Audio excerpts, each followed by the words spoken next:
croeso I Newyddion Bro. Cyfle I ni ddangos yr holl waith dda sydd yn digwydd yn y gymuned a rhoi ychydig o newyddion da, cos fwy na erioed, da ni a'n cymunedau angen newyddion da. Felly, awn ni yn y blaenau. Wel, dwi'n siŵr dros Dolig nathoch chi gweld ar Facebook fod oedd Caffi Gorlan wedi bod yn neud prydau Dolig i'r gymuned.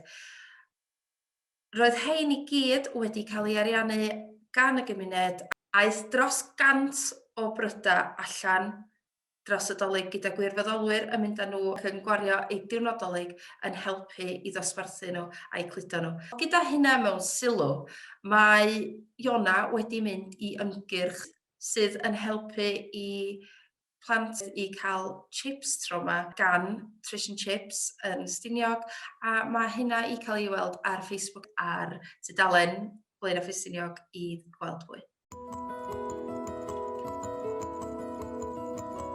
Fysa ni yn hoffi tynnu sylw at y newyddion positif fod y frechiadau yn mynd allan yn Ffestiniog. Mae aelodau o dros yr 80 yn y gymuned wedi ei dderbyn, a dyma sgyn Rachel Davies I ddeud amdano fo. Rachel dwi'n byw yn eich plis chi'n Bro Ffestiniog, diolch beth, a yn gweithio fel doctor yn surgery Blaenau.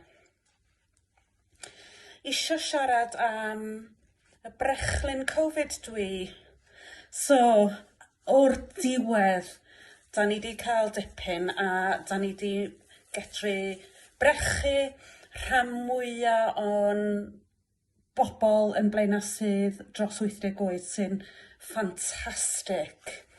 Dwi'n gobeithio yn y pythefnos nesaf, fedrwn ni fynd ar i'r grwpiau nesaf. Grwpiau'r nesaf ydy bobl dros 75 oed, a bobl dros 70 oed, a bobl sydd wedi bod yn shieldio.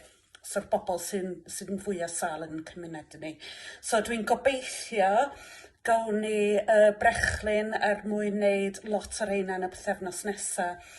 Mae yna broblemau di bod efo y supply chain, so fedrai'n deud 100% bod hynny'n mynd I ddigwydd, ond fedrai'n deud 100% bod ni am drio os gawn ni. So rhaid I ni weld, ond gobeithio fedrwn ni ddechrau weekend nesaf. Y brechlyn da ni'n cael yn y cymuned yn Blaenau rwan ydy brechlyn Oxford. Sgynnon ni'm dewis am hynny. Mae yna broblemau efo'r llall. Mae'r Pfizer jab yn gael ei storio yn andros o oer. Dwi'n siŵr bod chi wedi clywed hyn.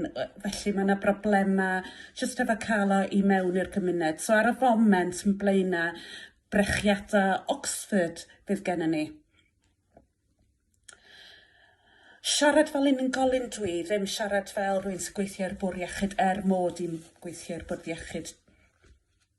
Pam nes I glywed am y jobs I ddechrau, oedden ni yn poeni sut bod nhw wedi cael I gwneud mor gwic, beth hynny feddwl oedden nhw'n saff, pethau felly. Ond ar ôl darllen dipyn amdani a sylwi bod nhw wedi cael ei gwneud yn gyflym oherwydd bod lot o stages yn cael ei wneud rhywun pryd yn lle aros a gwneud phase 1 gyntaf, wedyn mynd I phase 2, wedyn I phase 3. Yna lot o pethau oedd yn cael ei gwneud ar yr un amser. A dyna rhan mawr o'r rheswm bod wedi cael ei wneud, wedi cael ei evolfio mor gwic. Mae brechiadau wedi cael ei testio mewn ddegau o miloedd o gleifion, a dyn nhw ddim yn gwybod am broblemau mawr efo yr un o'r ddau. Mae yna lot o sgil-effeithio efo'r ddau I ddechrau, a iengad â chi o fwyaf tebygol da chi gael sgil-effeithiau. Yn sgil-effeithio fyswch chi'n disgwyl efo flu jab hefyd. Dwi'n meddwl bod yna dipyn bach yn waeth na flu jab, deud y gwir. So gawch chi fraich sy'n brifo lle ydych chi wedi cael y brechiad. Wrach gawch chi gur pen, wrach gawch chi muscle aches. Rhai pobl yn cael tymheredd, rhai uchel am gwpl o ddyrnodau. Ond ar y cyfan, diom yn ddrwg, ac mae o lot gwell na cael Covid I rhan mwyaf yna ni. Does am llawer o bobl fedra ddim cael y brechiad. So, dydy o ddim wedi cael ei destio mewn plant eto, so ddim i blant. Dydy o ddim wedi cael ei destio mewn merched beichiog eto, so ddim i'r rheini. Bod nhw ddim yn gwybod am broblemau o fewn y grŵps yna, dyn nhw jyst ddim wedi cael ei testio, so dyn nhw'n cael ei cynnig i'r bobl yna, fy nhw'n debygol o gael ei cynnig i'r bobl yna.